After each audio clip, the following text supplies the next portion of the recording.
Welcome back, everyone. So this is going to be a lesson about systems of linear equations in two variables. And yeah, so you may have seen some of this stuff before in an algebra class, so that's okay. If you've seen some of it, then you can consider it review. It might be something that you haven't done in a while, or if you haven't seen it before, that's okay too. But we're going to be solving systems of linear equations, and there are a couple of different ways to do that. So let's go ahead and get started. Okay, systems of linear equations. So I'd like us to start by talking about a couple of lines. So I'd like you to consider the lines y equals 3x minus 6, that's a y equals 3x minus 6, and y equals minus x plus 4. And the question is, where do these lines intersect?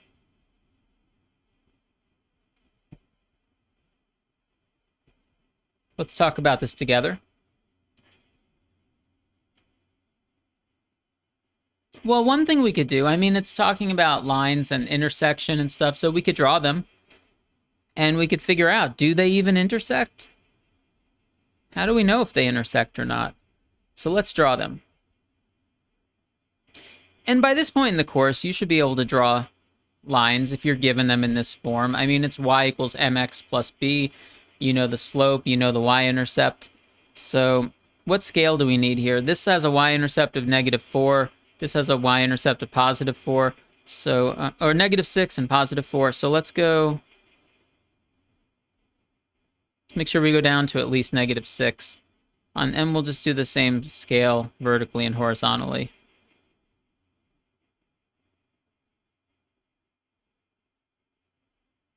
I think that should be enough. When you're drawing pictures, you should label the x-axis and y-axis and maybe label a couple of numbers on them so that we know what the scale is.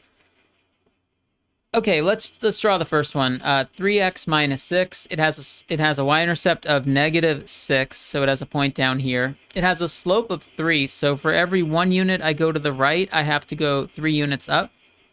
So that takes me to here. Go 1 unit to the right, 3 units up, 1 unit to the right, 3 units up. And we know it's a straight line, so we can just connect all those dots with a nice straight line. That's approximately a straight line. I mean, you could take out a ruler and you could probably make a better line than I did. All right, so this is the function y equals 3x minus 6. What about the other one? The other one has a y-intercept of 4, so that's up here. And it has a slope of -1. So for every 1 unit you go to the right, you go 1 unit down.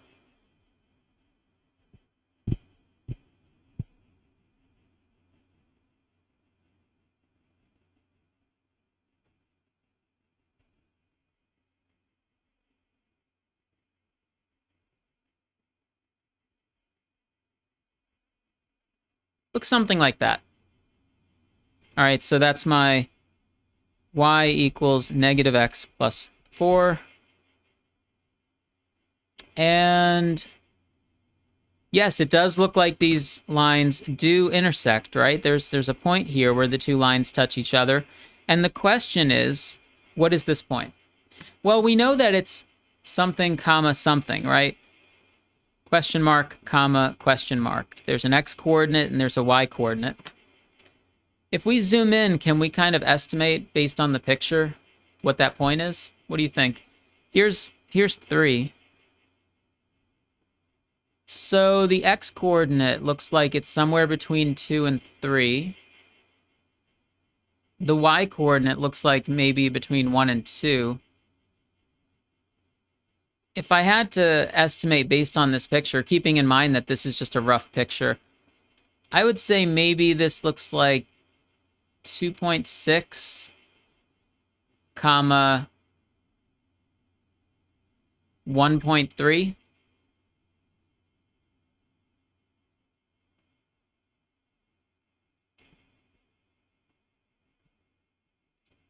2.6 comma 1.3. I'm just going to make a note of that as my guess based on the picture. We can find out algebraically, though, exactly where that point is. So to find this point,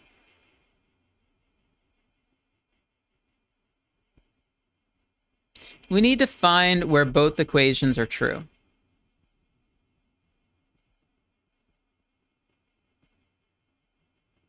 Because the two lines are given as functions, but we can also think of them as equations. Y equals 3x minus 6 is an equation, and y equals negative x plus 4 is an equation.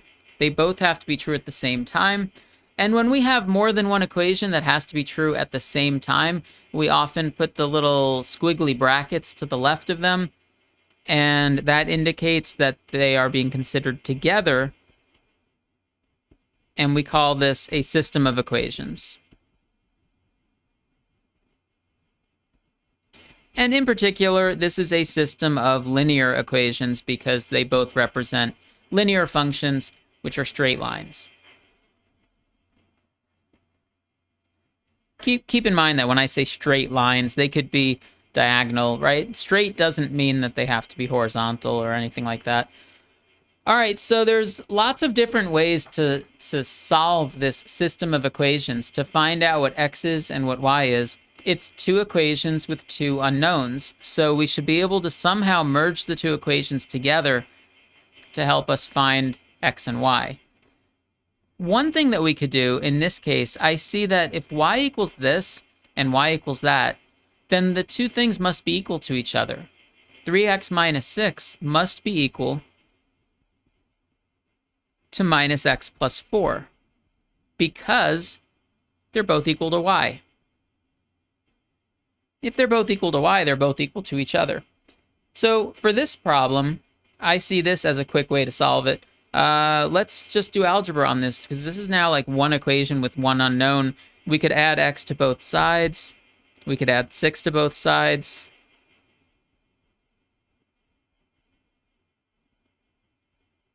Get x equals 5 over 2. Oh, I guess earlier I wrote my guess as a decimal, so I guess I'll write this as a decimal, 2.5. So my guess of 2.6 was pretty close. So this means the point is 2.5 comma something. Well, the something that we need to find is the y coordinate, right? So let's find y. Let's find y when x equals 2.5. And we have two different ways to do that because we have two different equations for y. We could use the first one, 3x minus 6, or the second one, minus x plus 4. And if we did everything correctly so far, then either one of these will work. It's your choice. I'm going to use the first one. Y equals 3 times 2.5 minus 6.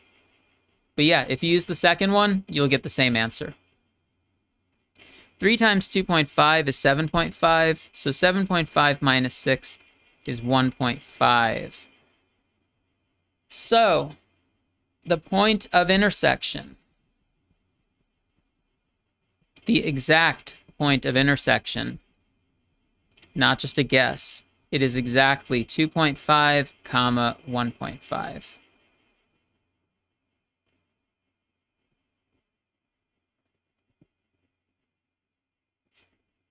All right, and we have a name for this. We say 2.5 comma 1.5. That point is a solution to the system of equations.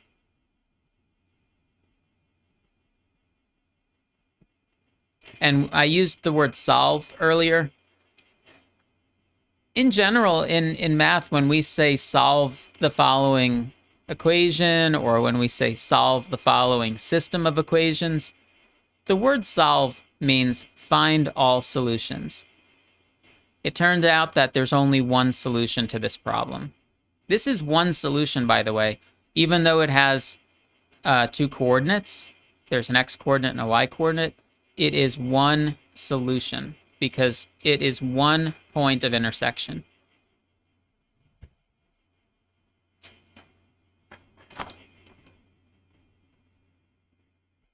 Well, this kind of raises a question. Do you think it's possible for a problem like this to have more than one solution? Let's look at the picture again. So, okay, we found the exact point of intersection, 2.5, comma 1.5. Would it be possible for two lines to intersect in more than one place? Do you think it's possible to have two straight lines that intersect in exactly two places? Well, it seems like one of them would have to be curved in order for that to happen. And, you know, this is supposed to be systems of linear equations, which are linear equations are not curved. So, all right, let's write some of this. Question: if we're given equations of two straight lines, and by that I just mean linear functions, how many solutions? In other words, points of intersection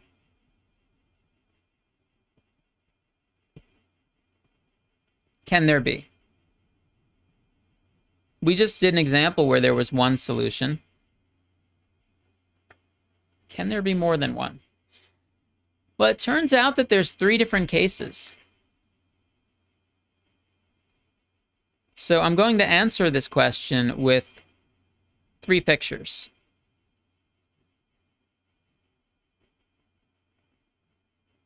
Each one of them will just make a quick, rough sketch of an x-axis and a y-axis, and I'll show you an example of what it might look like.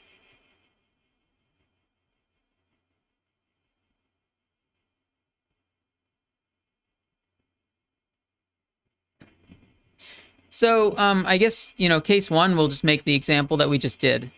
So we had a line and another line, and they intersected in one place. So that is case one solution. There's one point of intersection.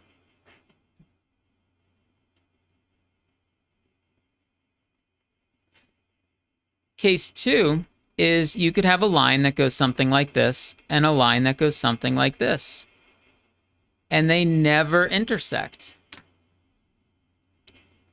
So in this case, there are no solutions. And we have a name for this, a name for these kinds of lines. These are parallel lines. Parallel lines never intersect. By the way, parallel lines have the same slope, just a different y-intercept. And then case three. Oh, well, what do you think case three is? Because doesn't it seem like case one and case two, doesn't it seem like that probably covered all possibilities? Is there a third case? I guess there has to be because I set it up this way. All right, well, case three is you have a line and you have a second line that completely overlaps it everywhere. I'm trying to draw a second line that completely overlaps my first one. And if the two lines completely overlap, and then we ask ourselves, where do these lines intersect? Well, what does intersect really mean? Intersect means they share the same point. So they share this point in common, this point in common, this point in common. Any point on these lines would be a solution. So in fact, there are infinitely many solutions. Any point on the line. There's two ways of thinking of this. You could either think of it as two lines that overlap exactly, or you could just think of it as one line that was given twice. But yeah, there's infinitely many solutions. Any point on the line works. I want to be clear about one thing, though. When we say there's infinitely many solutions, that doesn't necessarily mean that every point in the xy plane is a solution. Because there are points out here, that are not solutions to this at all. Like a point that's floating up here in quadrant 2 is not a point of intersection of those two lines. So just because we say infinitely many solutions doesn't mean that everything is a solution. It's everything that's on these lines.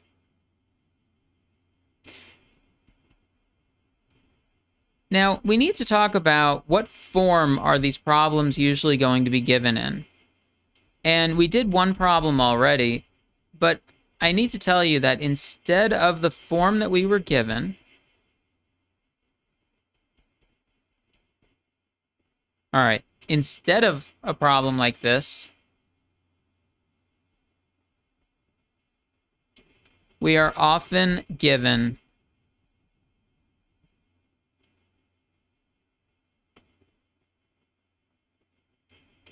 something like this.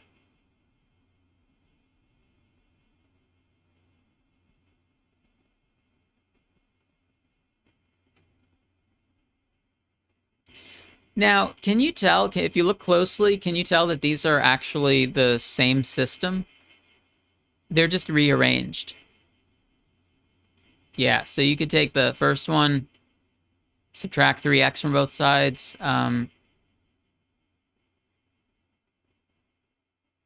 Wait, would we subtract 3x from both sides? Maybe we would subtract y from both sides and add 6 to both sides, and that gets you this. And then the other one, I guess you would add x to both sides, and it gets you this. So yeah, these are equivalent equations. This is the more typical form that we're given, this thing that I'm calling standard form. And it is the form, I guess you could say it's like ax plus by equals c for each equation.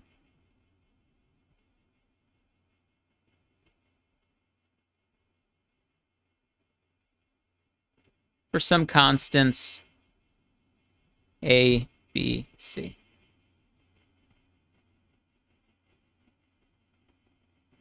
A, B, and C could be positive or negative or 0. Any real numbers. This is the form. So like we have a constant times x, constant times y equals a constant. Constant times x, constant times y equals a constant. And this is what's called standard form for a system of linear equations.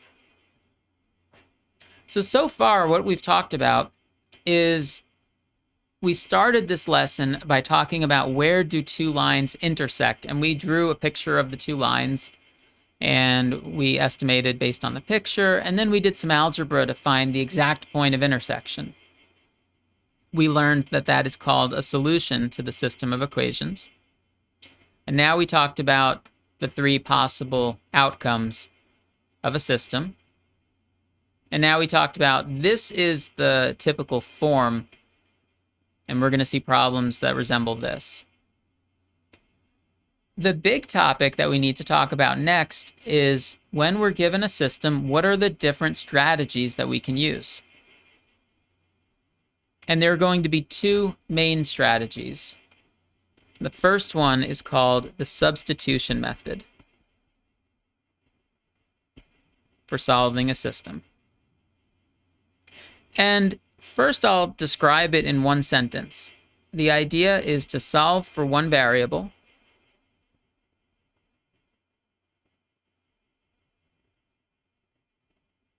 and then substitute into the other equation. So that is the method in one sentence. Let me show you in an example.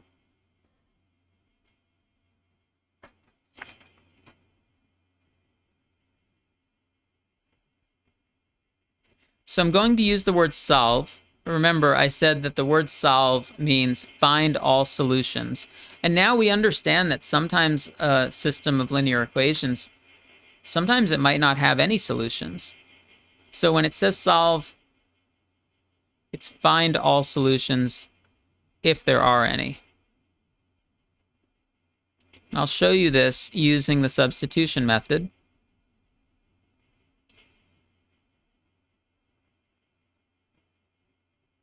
So it says to solve for one variable and substitute into the other equation. So we have a little bit of flexibility here of like which variable do we want to solve for, which equation do we want to use. I'm going to say that from the first equation, I think that I could get y in terms of x. Like I could solve for y. Y is 5 minus 2x. And then we're going to take this and substitute this into the second equation. So the second equation becomes 3x plus 2 times this equals 6.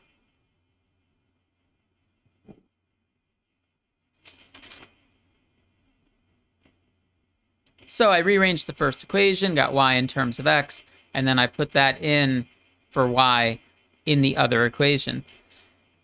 We now have one equation with one variable, so we should be able to solve for x from this. Let's distribute the 2.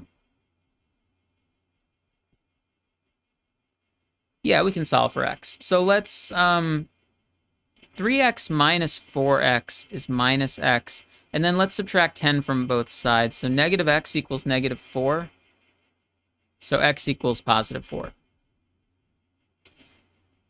But we can't stop here because remember, a solution to a system is supposed to have an x-coordinate and a y-coordinate. So we are going to say now find y.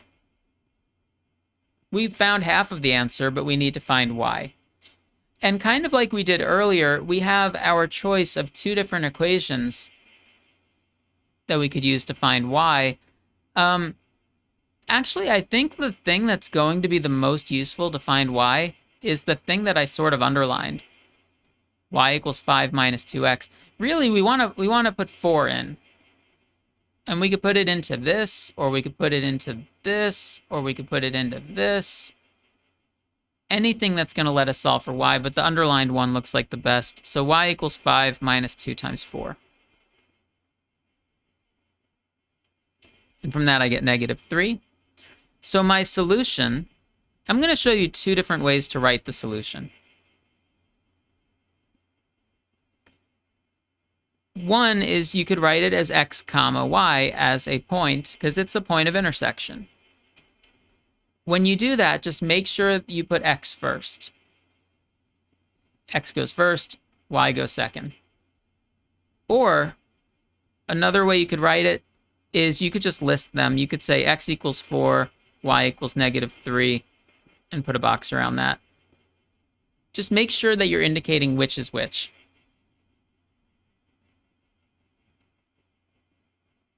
Because negative 3 comma 4 is that's a different point. So this was an example of using the substitution method.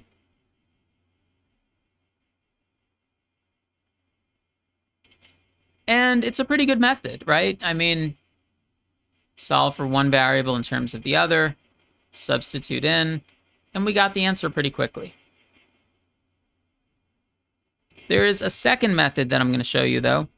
And I'll tell you right now that in this section, I'm not going to force you to use one method or the other.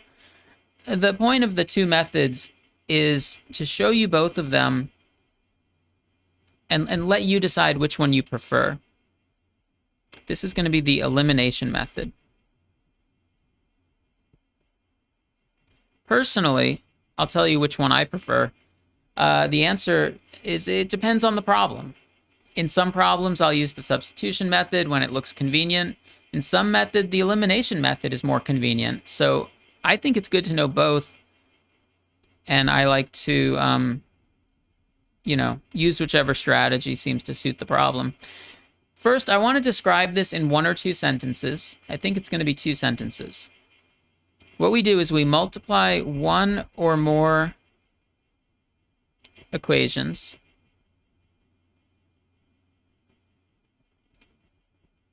by a number so that the coefficient of a variable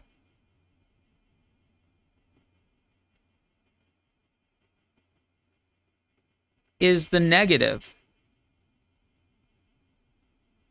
of its coefficient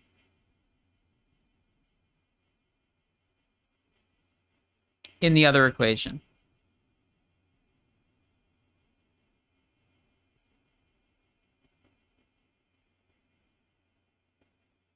Then add equations and solve. So this method sounds more complicated. It might not really be clear what this means until you see an example.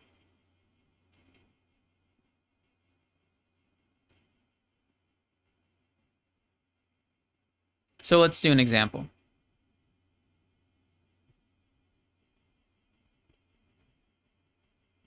Suppose we are told to solve negative x plus 3y equals 4, 2x plus 9y equals 7, and I'll show you this using the elimination method. So the first thing is, I guess above it says multiply 1 or more equations by a number.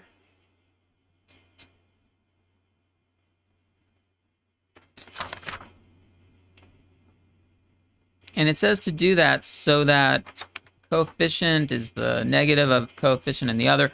All right, here's the idea. I see a negative x in one equation and a 2x in the other equation. And what I'm going to do is I'm going to multiply the first equation by 2. When we say multiply an equation by 2, we mean the left-hand side and the right-hand side. Every term of the first equation has been multiplied by 2. The second equation has not changed, but I'm writing it down anyway.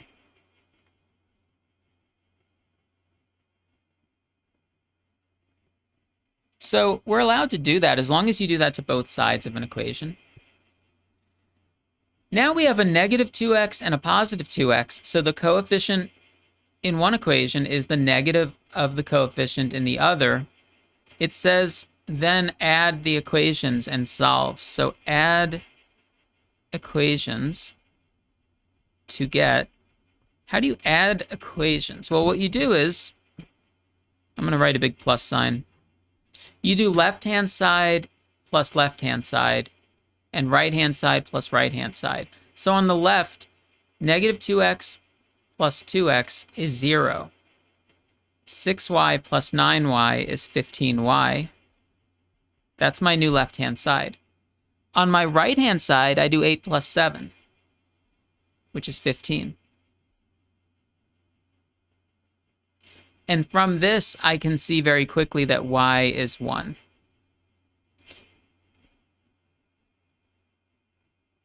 So that worked out pretty well. The reason it worked out so well is because we multiplied that first equation by 2, and then that was going to make it work out really well. And the reason it's called the elimination method is because it's like we eliminated x. We eliminated one variable. There's just kind of a 0 here because you did negative 2x plus 2x. It's gone. So we eliminated x. In some other problem, you might eliminate y instead, whichever one seems more convenient. But then you get one of the coordinates, and you still have to find the other one, right? Let's continue this up here. So now we still need to find x. So we can use either equation, you know, either of the original equations, or we could use like either of these equations, just whichever one seems easiest to you. I decided to use the second equation, the 2x plus 9y. So I'm going to subtract 9 from both sides. So 2x equals -2. So x is -1. So my solution then, we're done with the problem. I'm going to write the answer in both ways. Remember, if you write it as a point, if you write it as coordinates, you have to write x first.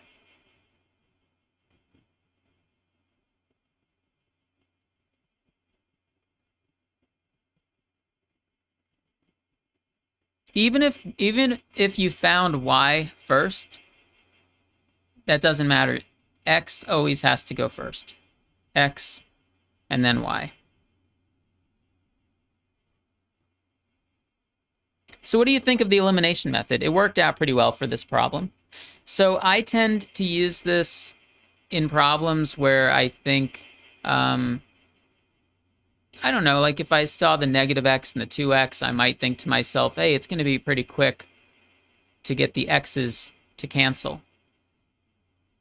But the substitution method would also get you the same answer. They both work. Sometimes if you're really lucky, you might get a problem that's set up like this already, where you don't even have to multiply an equation by a number. It's already set up like this, and then you just add equations, and you're like already have a head start on the elimination method. So it's a good thing to know.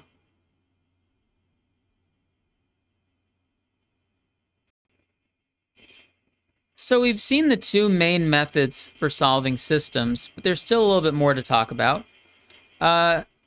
One thing that we haven't talked about really is, what about that case 2 and case 3 that I drew pictures of earlier? So let's see some examples of that. So the case with no solutions. That was case 2. What does that look like when it's in an actual problem?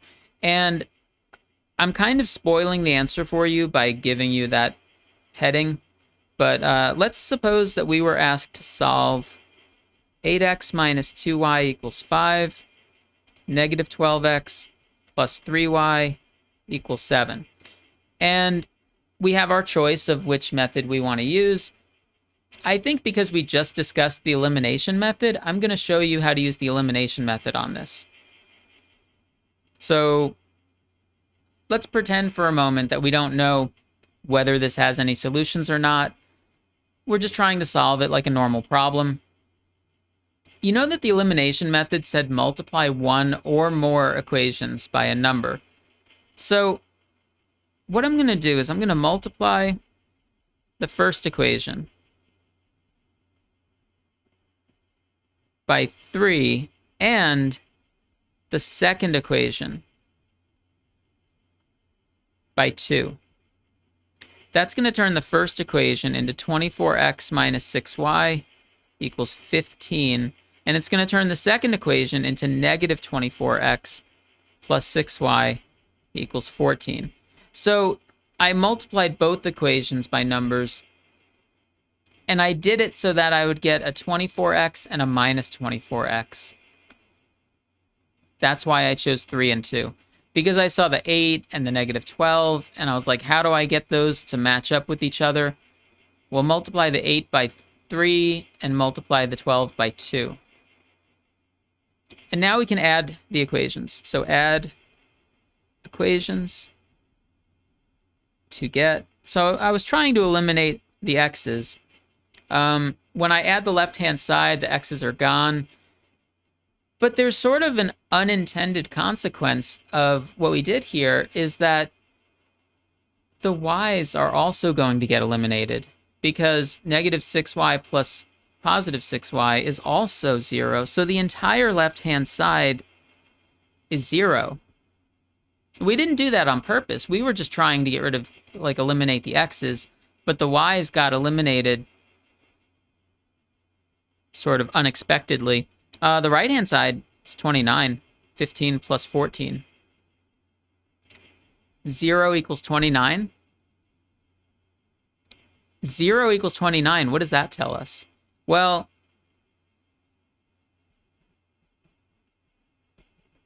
This is never true. 0 never equals 29. So what this tells us is that the problem has no solutions.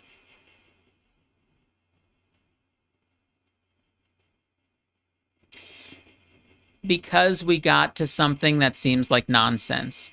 If you get to something in a problem like 0 equals 29 or 0 equals 1 or 1 equals 2, you get to something like that, it's a dead end, and it's just telling you that the system has no solutions. And the reason I'm saying this is never true is, what I mean by never is there's no value of x and there's no value of y that would ever make this true.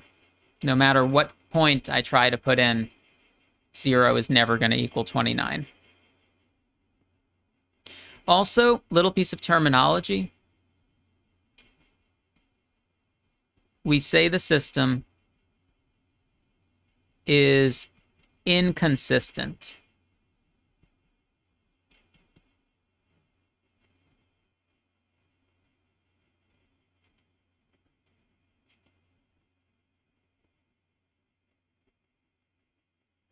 So that's the case with no solutions.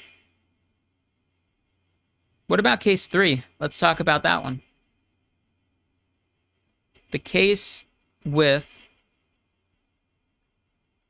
infinitely many solutions. And if we discuss this, then we'll be ready to answer lots of questions, and you'll be ready to continue. So I'll show you an example. We're going to solve 3x minus y equals 6 minus 6x plus 2y equals negative 12. And I'll talk us through this because this is also the first time we've seen this case.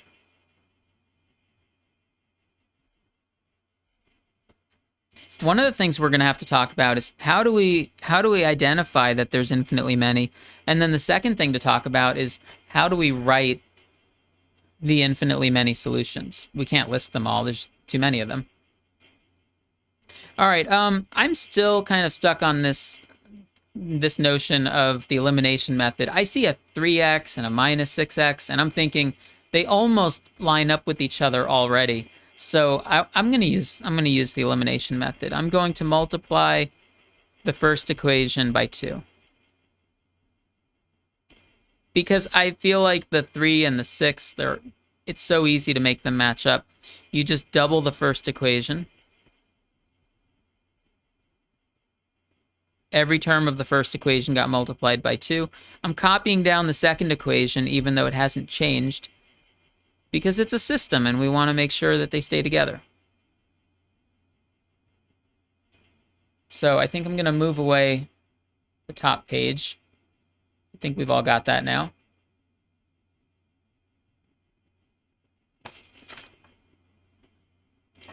Well, elimination method says to add the equations, right?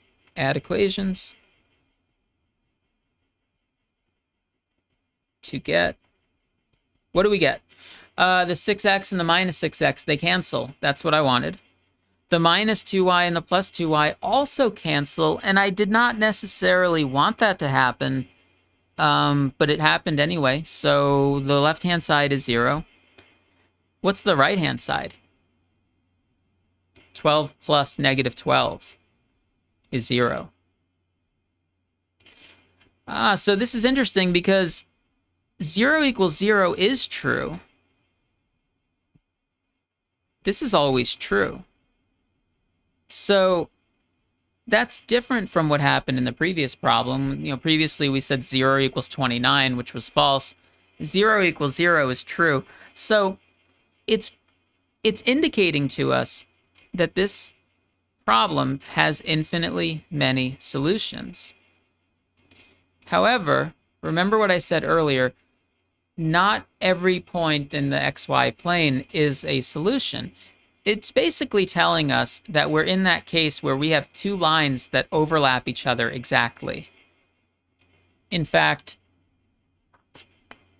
if we were to kind of rearrange these into like a more familiar form, like y equals mx plus b, we would find that these are actually the exact same line twice. It's just written in different, it looks like the second equation, you could probably divide everything by 2. Yeah, you could get these to be the exact same equation. So I'll write that. The 3x minus y equals 6, and the negative 6x plus 2y equals negative 12.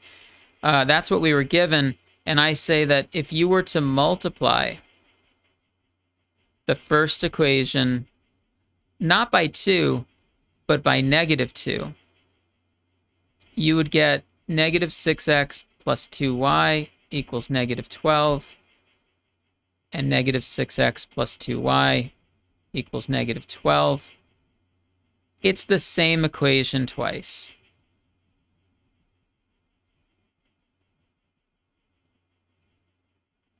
In fact, we can put this whole thing in parentheses. This is not really part of solving the problem, but I just wanted to point it out to you. So what are the solutions? That's what we want to write. The solutions are any point x comma y such that it has to be a point on this line. And we now know that this line can be written in a few different forms. We could take the first equation and say that form. So any point that's on that line. So I'm going to show you 2 different ways to write the solutions. Okay? One way is you could say the solutions are the set of all x comma y such that 3x minus y equals 6. This is one way to write it.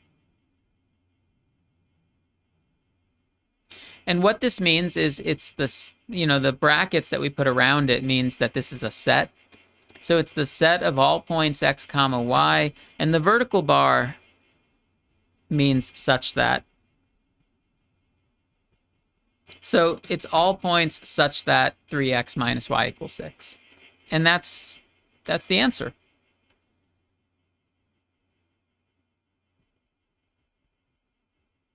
Another way to write this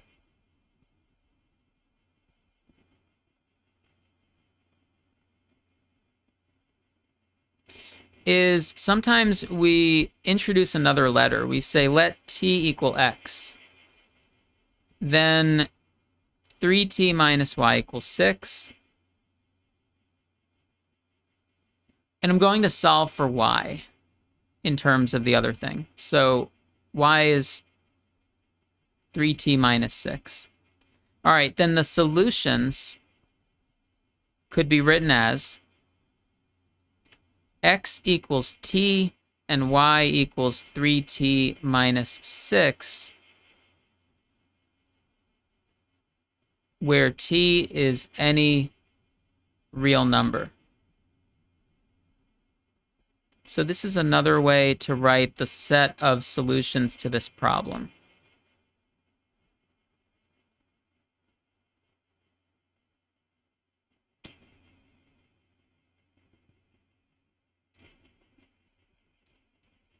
In this case, t is called a parameter.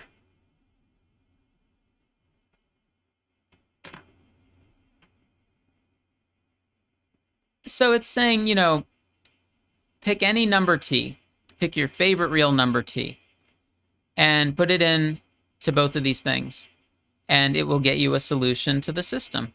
And you can try that. You could let t equal, I don't know, you could pick 3. Let t equal 3, and then what do you get? I guess x would be 3, and I guess y would be 3. So that should be one of the solutions to this system. You could let x equal 1,000,000. Let t equal 1,000,000, and then let y equal 3,000,000 minus 6. That would also be a solution. You could let t equal 0. And then I guess you get 0, comma, -6.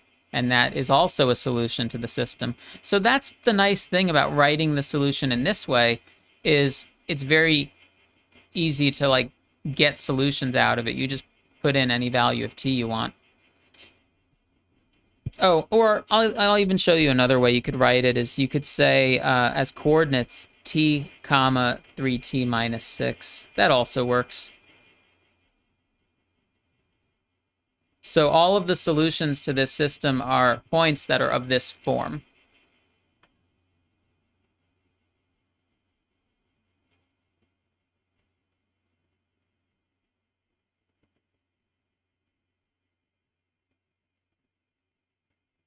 Okay, so now we've seen, we've learned about systems. We've learned about the two main methods for solving them, which are substitution or elimination. And then we discussed a little bit about the case where there's no solutions. And then we discussed the case where there's infinitely many solutions.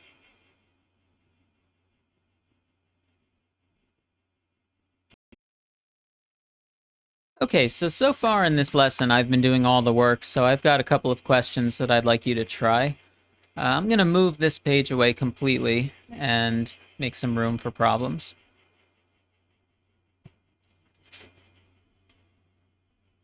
I'll give you two problems.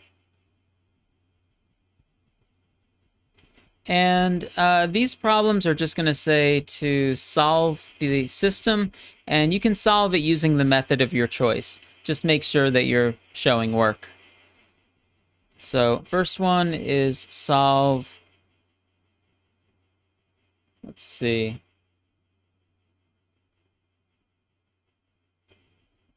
two x plus y equals 1, 3x plus 4y equals 14. Wait for me to write the second problem also. Second problem down here.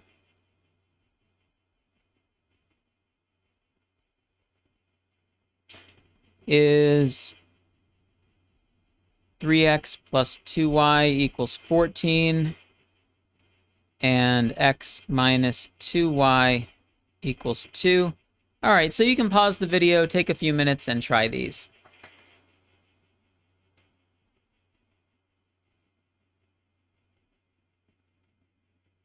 All right, so I know that for the past few examples that you saw me do, I was using the elimination method. So I thought maybe for this one I would do the substitution method just to mix it up and make sure that we're seeing both methods. So the substitution method, remember, you solve for one variable in terms of the other.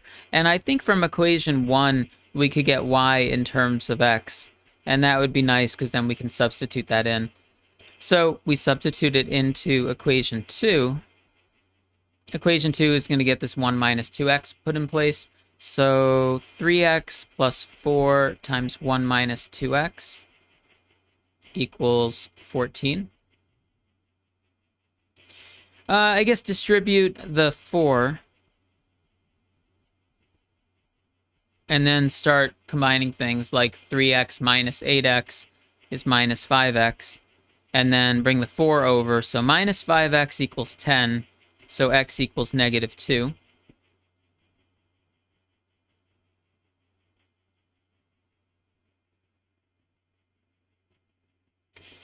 And now we need to find y, so we could do that here. Now find y. So usually if you did the substitution method, you already have something really good on your page that's going to help you find the other variable. So we know x is -2, and we know y is 1 minus 2x. So let's say y equals 1 minus 2 times -2. So y is going to be 5. And let's summarize this. Our solution is...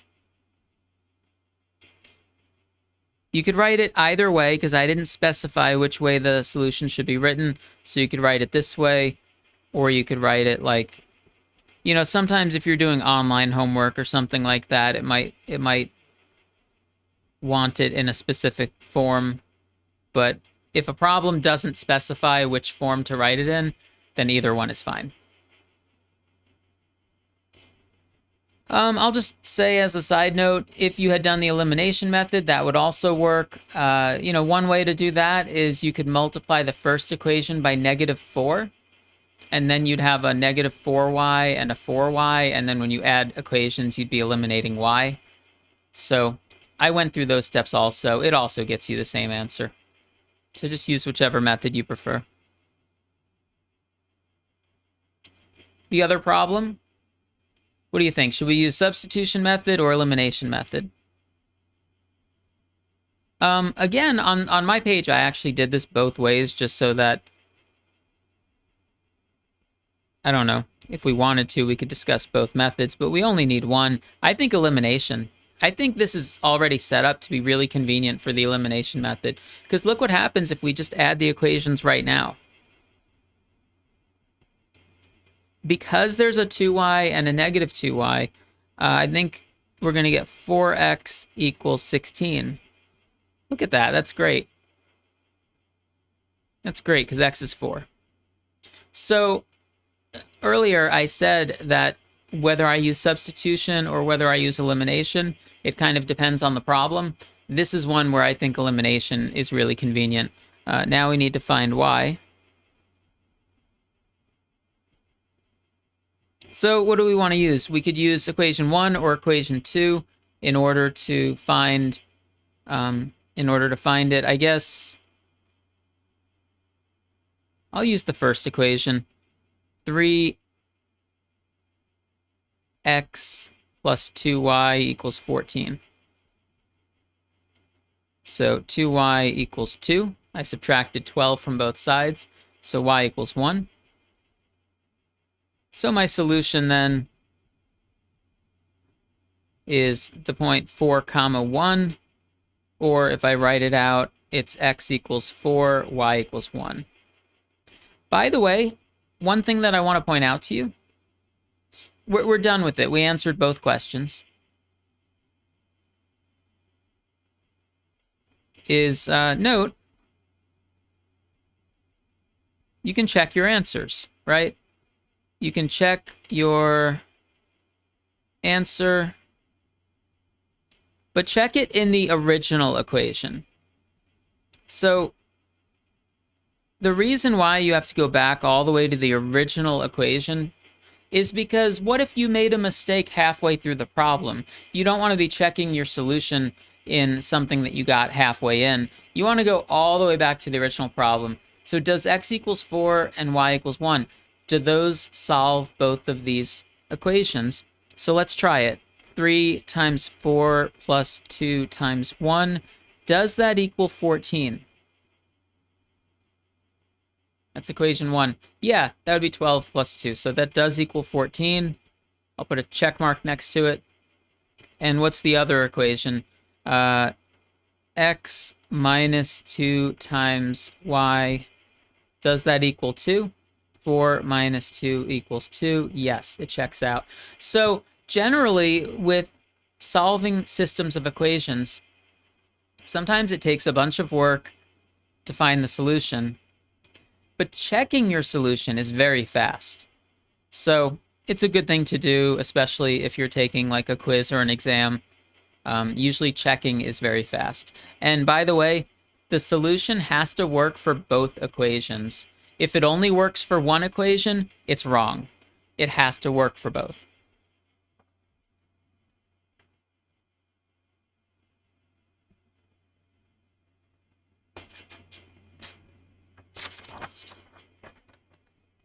Okay, so I'm going to move this away. There's still something else we could talk about for this section.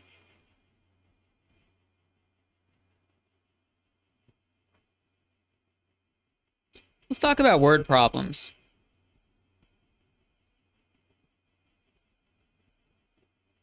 Word problems involving systems. Okay. So you know how to solve word problems in general, but I'm going to say that for these ones, it's important that we identify unknowns. And if it's a word problem that's going to involve a system, then there's probably going to be more than one unknown. Let's call them x and y. Because all throughout this lesson, we've had two unknowns that we're solving for, and they're typically called x and y.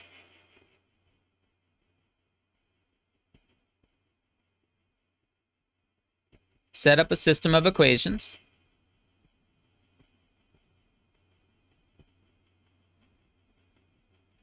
Solve and make sure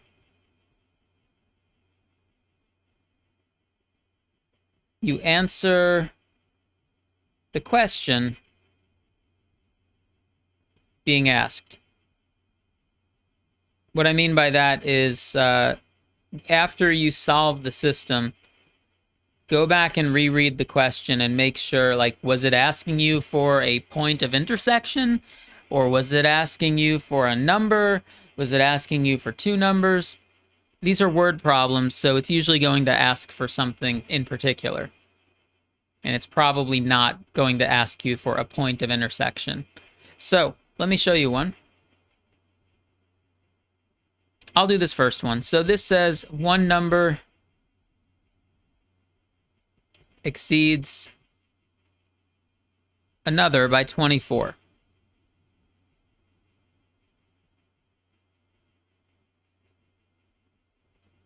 The sum of the numbers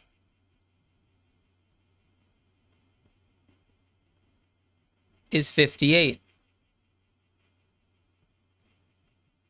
What are the numbers? So I'll show you how to do this one, and then after this I'll have a different one for you to try.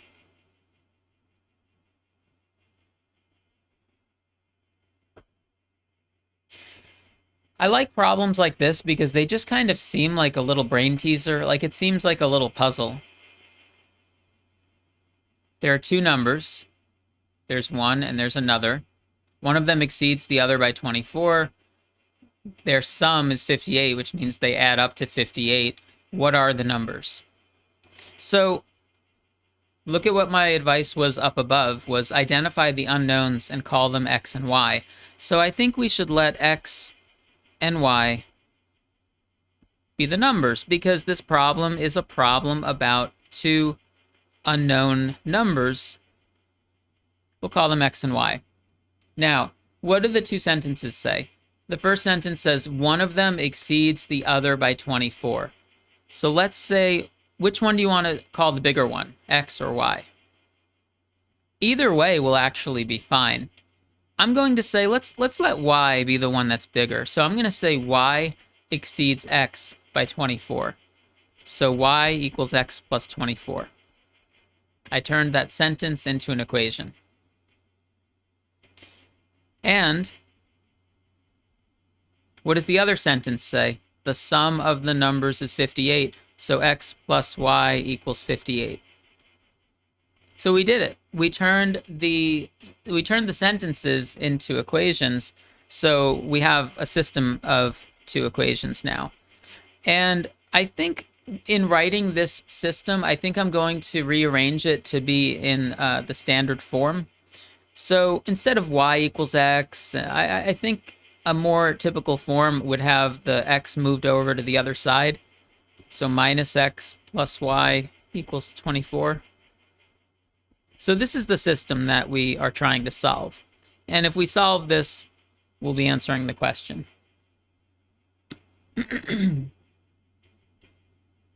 I think elimination method where you add the two equations together, minus x plus positive x is 0, y plus y is 2y, 24 plus 58. 24 plus 58 is 82.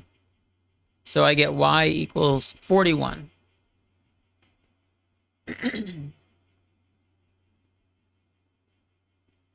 All right, so now we need to find x. So how would you like to find x? We've got a bunch of different equations here we could use to find x. I think I'm going to use, where is it? I don't know. Let's use the first equation, equation 1.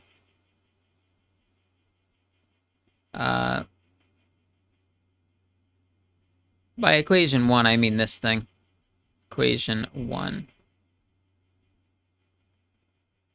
So it says y equals x plus 24. So I'm going to solve for x from this. X equals y minus 24. So x equals 41 minus 24, which equals 17. We solved the system. I'm not going to write it as a set of coordinates. I'm not going to write 17 comma 41 because I'm going to go back to the problem and say, what is it asking for? It says, what are the numbers? So my answer is the numbers are 17 and 41. That's it. It wouldn't really make sense to list them like a point on the XY plane because that's not what it asked for. Oh, by the way, this is probably a good moment to do like a quick reality check and say, do these answers make sense? So one number exceeds another by 24. Is that true? Is one of these 24 bigger than the other? Right, so check. One exceeds other by 24. Check. Yes, 41 is 24 bigger than 17. What's the other thing? The sum is 58. Do they add up to 58? Yes. Check. Both of those things have to be true. So that's just a little quick reality check. This answer does make sense. And this is the only answer. It's this pair of numbers. There's no other pair of numbers that's going to do both of these things.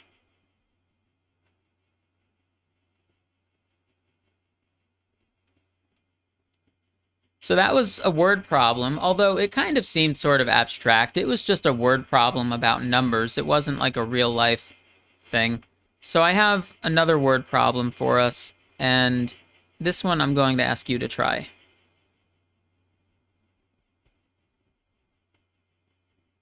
Example. A woman has 14 coins, all of which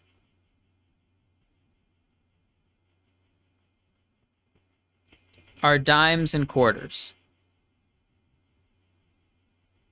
Whoa, I'm off the bottom of the screen. Sorry about that. There we go. A woman has 14 coins, all of which are dimes and quarters. If the total value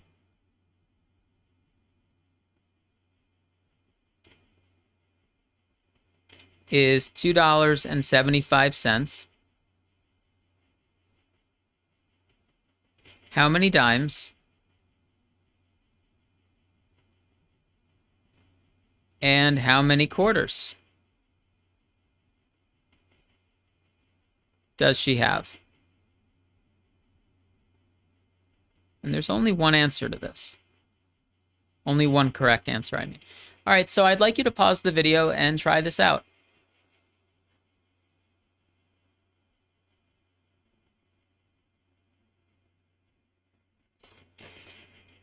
Now, in particular, I'd like you to try this using the methods that we've talked about today. So I don't really want you to just do trial and error.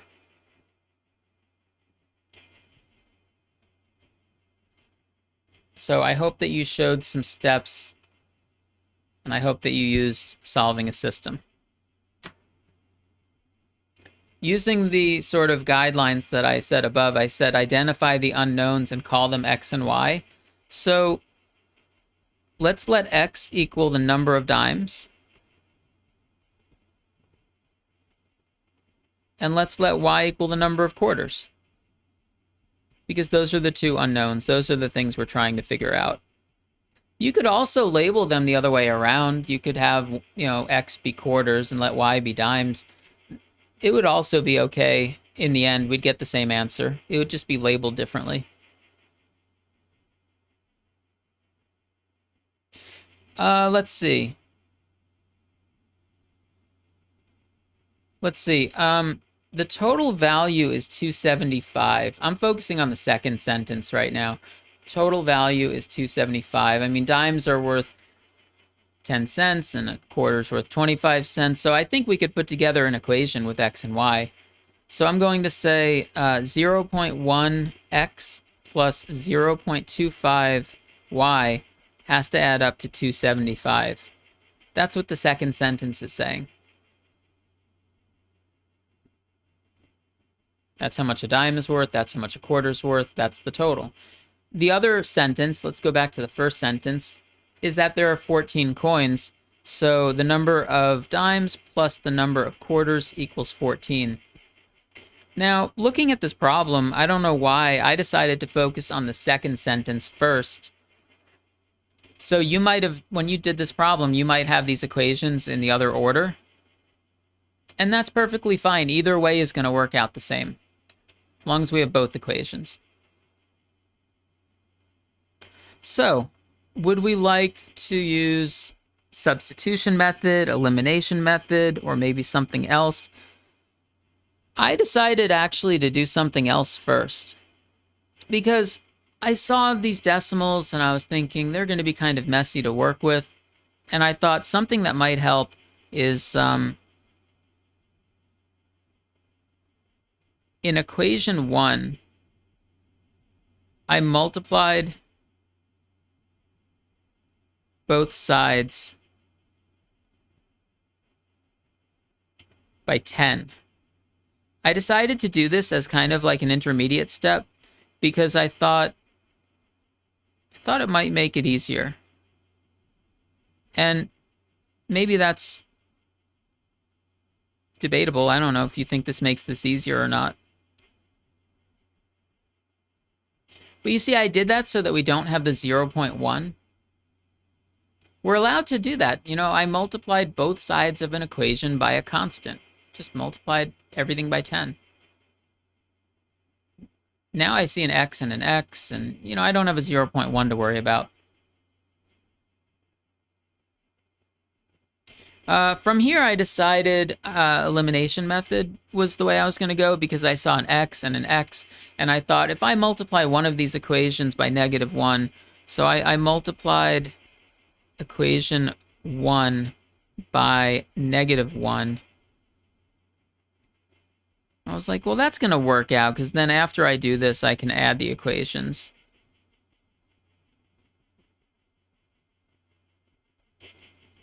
I'm just writing the second equation. It hasn't changed. All right, I'm going to add the equations. Sometimes I write it like this. Big plus sign and a big addition bar. So what do I get? The x's have been eliminated. Minus 2.5y plus y is -1.5y. And on the right-hand side, -27.5 plus 14 is -13.5. How many times does -1.5 go into 13.5? Winds up being 9. Now we need to find x. Oh, it's a good thing we got a whole number here, right? Like a positive integer, because thinking about it, if I got an answer that was like a fraction, well, let's just quickly ask ourselves if y equals 9 makes sense. You know, I was saying at the end of a word problem, it's good to do a reality check, but sometimes it's good to do it in the middle of a problem too. Does y equals 9 make sense? Remember how the problem started out. A woman has 14 coins. Okay, so we're saying that 9 of them are quarters. Okay, so far I think it makes sense. If I got an answer like 15, I would know that this is wrong immediately because she only has 14 coins, so she can't have 15 quarters. If I got an answer like 2.5, I would know that that's wrong because you can't have half of a quarter. So always, with word problems at least, always ask yourself if these answers make sense. We need to find x. somewhere on here we have something we're going to use to find x. Let's see. How about we go with this? X plus y equals 14. Let's use that. X plus y equals 14, because then there's no decimals or anything. So x plus 9 equals 14, so x must be 5. So our answer, the question says how many dimes and how many quarters does she have? So I'm going to answer 5 dimes, 9 quarters.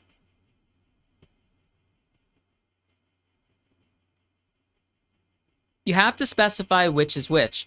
Don't just say the answers are 5 and 9, or 9 and 5, because we need to know which is dimes, which is quarters. Also, you can do a quick check. Do these add up to a total of 14 coins? Yes. Do these add up to a total of $2.75? Yes. So it makes sense.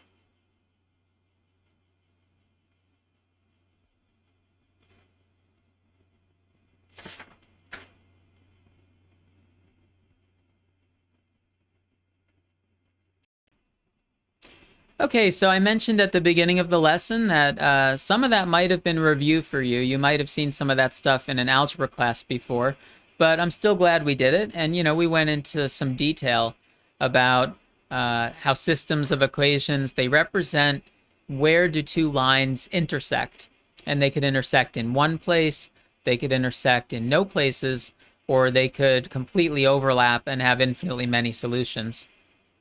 And I think I'll tell you that out of those options, it seems like in this lesson, what we're seeing is case 1 is the most common.